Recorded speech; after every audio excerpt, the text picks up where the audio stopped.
Com que ningú dels regidors va recórrer això? Simplement perquè els regidors en aquell moment no eren persones interessades en un procediment administratiu i no podem recórrer. Un procediment administratiu com aquest només el pot recórrer la persona afectada.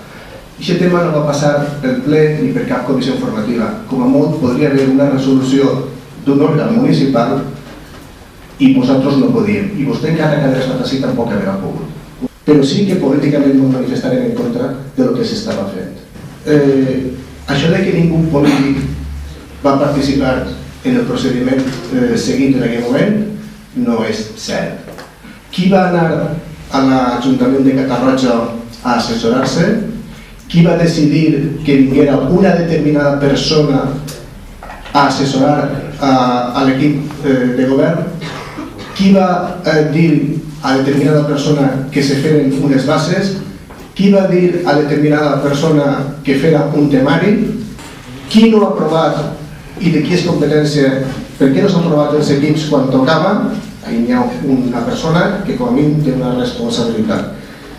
Qui ha fet avorrir a la persona seleccionada fins al punt que aquesta persona seleccionada hagi renunciat al seu lloc de treball i hagi anat a aquest ajuntament?